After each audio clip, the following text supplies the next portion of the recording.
Guys, first off, I'm bringing on, I feel like this guy doesn't even need an introduction because I spend so much time with him, but Desmond O'Neill has literally turned into like a brother to me. I met him through his wife, Evie Pompuris, who everyone knows how highly I think of Evie. Listened to Evie for the first time in Texas and confronted Evie because she was one of the best speakers I ever met.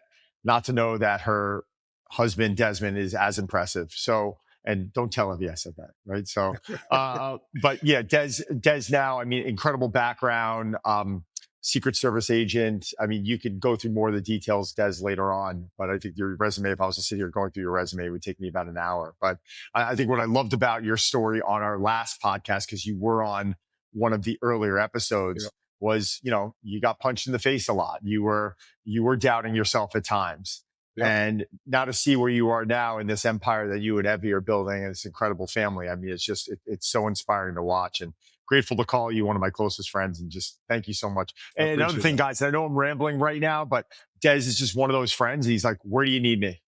That's it. And when? How much concrete and duct tape do we need to bring? That's about it. I love that. I love that. But listen, I call you a lot for, I don't want to say negotiation, but strategy. Yeah. Mindset, strategy, mental, like this whole mental approach to life. And you're at the top of the list of people that I'll call, if not the top, when I need to think things through a little bit more.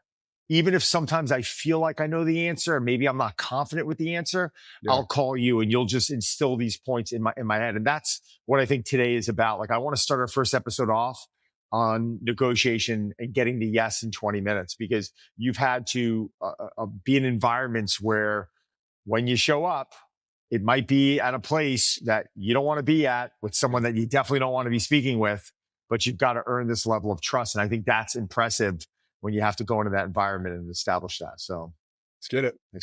Let's do it. Thanks for being here. So what's the biggest mistake people make before they enter negotiation? Often what I see happens quite a bit is when people are going in to strategize what they're going to negotiate, they put all their effort and everything that they think about, they put it into themselves. This is usually where I think people fail. Just because of my career that I've had, I spent like 30 years trying to get people who didn't want to talk to me. And that requires being in somebody else's headspace. So if you look at a lot of the research actually about negotiations, most really good negotiators will spend at least half the time, if not 70% of their time, thinking about the person they're about to talk to. What is the driving factor behind this person being here and here with me? What are some limitations? What are some shortcomings? What are some concerns? What are some fears? Most of the time when I would go in to do an interview, a negotiation, interrogation, if I was in the room before the person came in, I'd sit in their chair. And I would just take the environment in from their perspective, not only physically, but what they'd see, but how is that just going to feel a little bit? Because when it comes down to negotiating with somebody and you are trying to communicate with somebody and you're trying to get to a certain direction, understanding where they're going to go potentially and what they're thinking about and what their biggest headspace is. And what I mean by that is what's on their mind. Oftentimes what's on their mind is going to be in your way. If you don't address that right off the bat because you don't open the door for them to tell you, you're going to be hitting a brick wall consistently with that. And it just becomes super hard to do. So you've had to interrogate terrorists. You've had to put some pretty bad people in front of lie detection. What you're saying is you got to almost find a way to come to their level. I mean, you almost have to understand what they're doing, what they did and why. I mean, that seems hard. Well, so yeah, it seems hard, but let's break that down a little bit. So you mentioned terrorists. There's a lot of different people. I've interviewed people from all walks of life, all different crimes that they've done. So even going with somebody with terrorists are usually doing terrorism stuff like 10% of the day. The other 90%, they're somebody else, they're doing something else. And a lot of times what happens is we become super myopic, super just focused on the bad thing that this person did, not really taking into consideration the other parts of who they are, the other brands that they are, the other sub-selves that they are. Are they a father? Are they a husband? Are they, somebody who goes to church on a routine basis? There's all these other things that you have to take in consideration when you're sitting across from somebody, because most of what I've seen, regardless of who I'm sitting across, probably 80-90% of the things that we talked about, we had in common. And it's usually the 10% of where there's a conflict. And that's actually where the commonality sits between you and them. It's you see something different, you have a different perspective, even in somebody who's committed a crime. I've never come across anybody who's committed a crime where they're just like, I have no idea why they did that. They can justify it in whatever way that they do. It's not for me to judge them based on that. They came from different upbringing, they came from a different way of living. I'm not saying I agree with those, but to go ahead and judge somebody right from the beginning because they they're different than you, or you see what they've done as something beneath you, again, you're not going to be make any headway if your job or your career or your reputation is based on going and having an honest conversation with somebody. The worst thing to do is go in there and make somebody feel judged. All right, so Des, most people aren't going to be interrogating terrorists, right? But most people are going into a boss, or they're going into a coworker, or just someone they know, and they're trying to, ask for something or negotiate something. The best bet for them to do would be to, I mean, granted, if they know someone already, you don't have to do a massive background check on them. But when you're going in to speak to someone, and you're trying to negotiate, what are some of the things that you really want to think about? So yeah, if you have the ability to have background information on somebody, that's going to be helpful just to give you a little bit of understanding of who they are and what they've accomplished in their life. But if you don't have that information, the best thing to do, Don, is when you're in there, just ask good questions. For example, like what is it, or how do you see this deal going through? Like what values do you find out of this? What kind of partnership are you looking for? The reason I say that, it seems simple, but oftentimes if you were not asking, and we're not asking the person because we're just going in, we're just being curious, you have to give the person that you're speaking to the opportunity to explain themselves from whatever headspace that they're in. And so by going in and asking someone their thoughts about something, their ideas, what you're doing is you're inviting them into the conversation. And you're saying, I'm not saying that I have all the information here. I truly am trying to understand from your perspective how this could possibly work, or what are some of the concerns that you might have, what are some of the shortcomings between our relationships that you may see may adversely affect what we're trying to accomplish.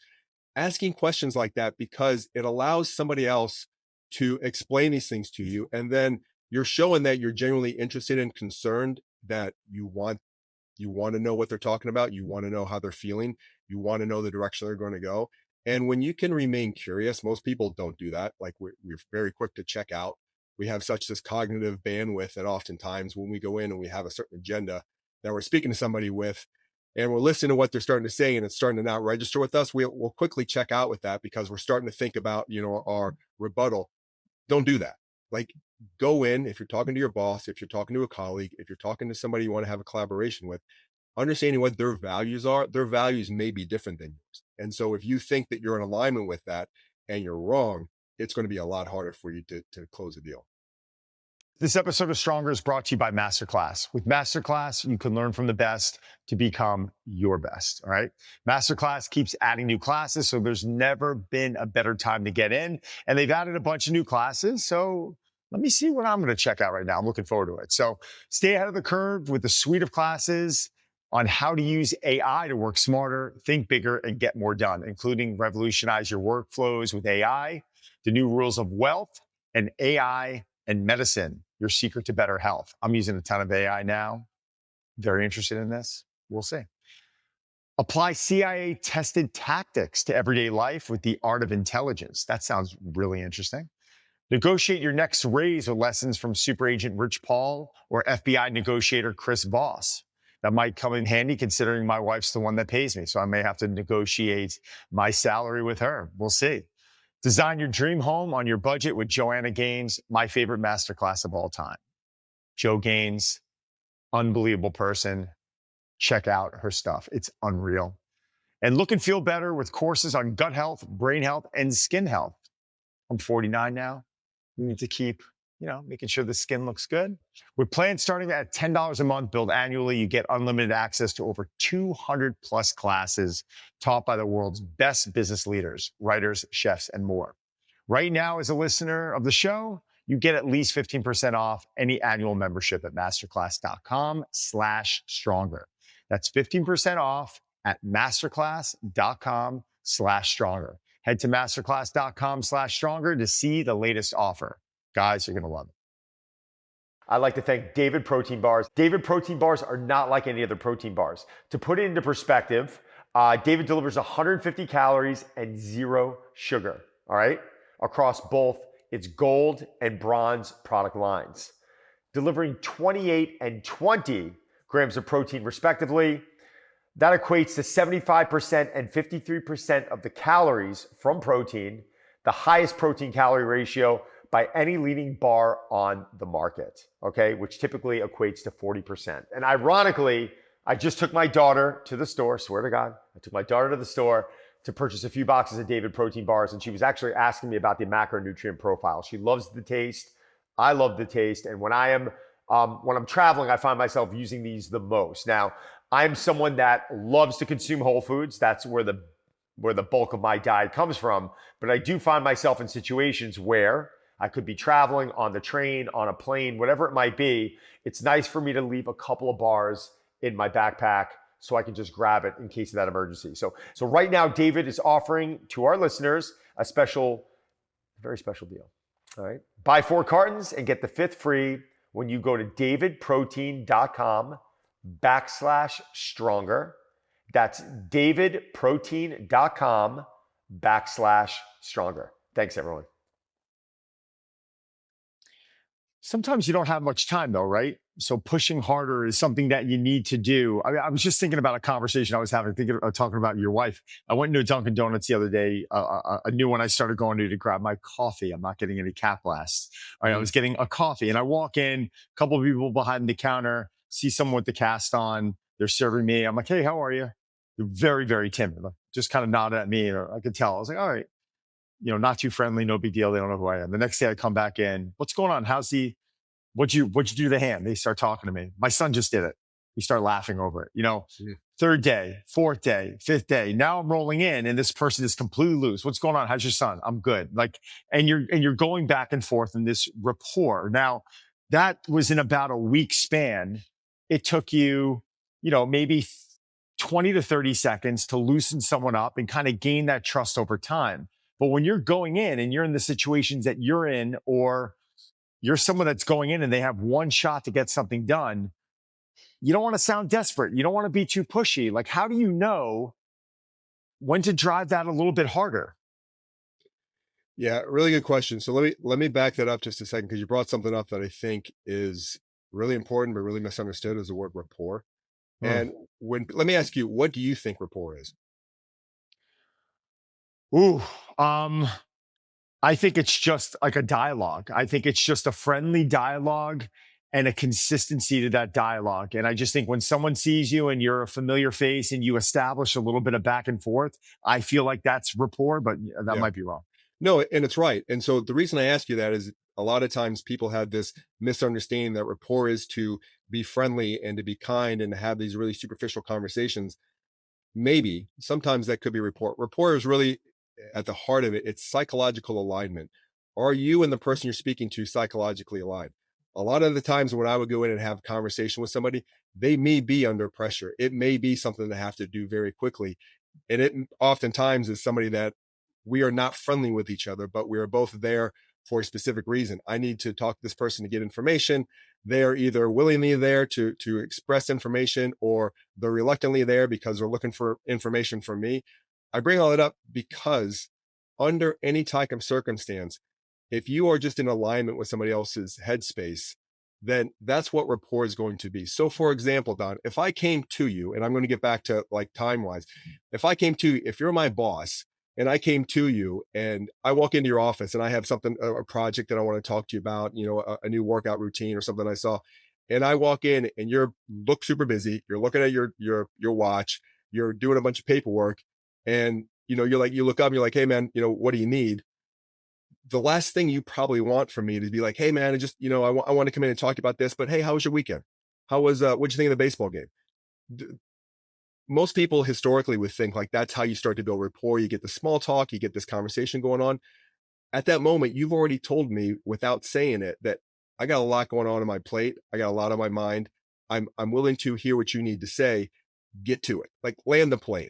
And so I bring that up is because under pressure, if there's something that needs to happen quickly, and that's just the case, you can come in and say, For example, if I'm talking to you, hey boss, I can tell you just have 2 minutes. Let me get right to it.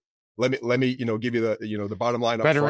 Better entry right there, Better right? entry. Like, it's just, don't shy away from it. You don't have to do all this stuff up front But because isn't that a lack of awareness, though? Isn't that what you're talking? Sorry to cut in, but like, no, no, isn't no. that a little bit of a lack of awareness? And I've had it in my office at work. I've had it in my office here. Like, I'm sitting down, you could tell I'm focused. Yeah, I want to be left alone, and people are just coming over, and they're like, "What's going on?" And yeah. don't you think it's a little bit of a lack of It's awareness? it's it's a lot of lack of awareness, and if you think about that, what's going on is that person's thinking about themselves in that situation. They're not taking in their environment, which primarily at that focus is you. If you walk in, like, reading the room is a thing, and to be able to go in and understand the energy that different people are putting off, and if somebody you're about to go speak to looks like their head is someplace else, but you need to get their attention, you need to address that right up front. Hey, it looks like you have a lot on your mind. I need to get your signature on something. Give me about 30 seconds of your time and I'll be out of your hair. And I'll be out of your hair. That's rapport. That's you So looking at this person, be like, man, this person is dialed into what I needed at that moment.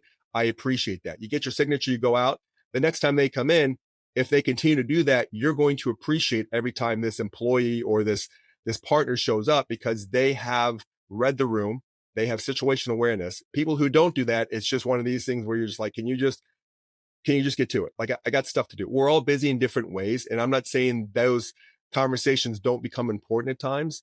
It kind of goes back to sometimes when, we all have things in our mind and they don't always align with the person we're talking to. You just have to understand, is what I'm about to talk to this person about more important than what's on my mind? And if it is, then you have to align yourself with where they are. I think that's the biggest problem. Most guys in my industry, like when I was coaching a lot, I feel like that's where a lot of coaches lacked. Yeah. They didn't have that situational awareness. It almost became a bit of a superpower. They all wanted to become the greatest coach.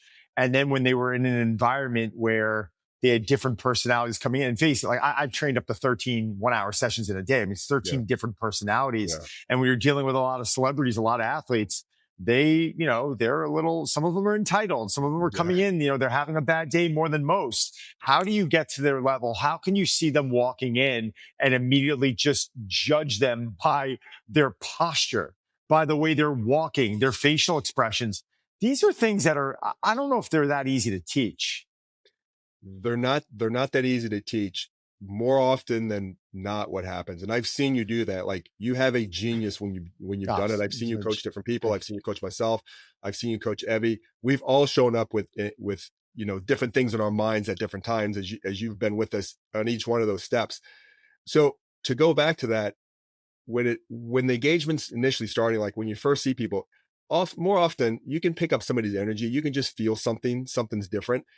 If you don't know, then just be quiet. Like, just Yeah. allow the conversation to go. If the person's coming in because they're coming in for a training session and you need to get after it, a simple thing is like, how's your headspace?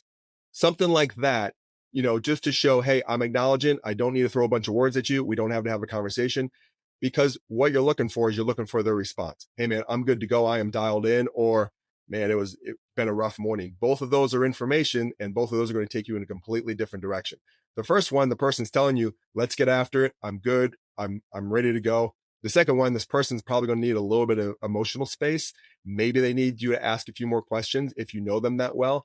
But what this person's telling you is that their energy and their mindset's someplace else, as opposed to maybe being on the workout. That's for you as a professional. You have to pick that up. And I've said this before, and I say it with you because I've seen it. There is a significant difference between having a profession and being a professional. Just because you're a trainer doesn't mean you're, an exquisite trainer that's really able to dial into his clients. You are a professional trainer. And I've seen you do that because you bring the culmination of all the things you do, not just your knowledge base in terms of the workouts and the sets and the routines and all the things go with that. It's your ability to emotionally connect with your clients.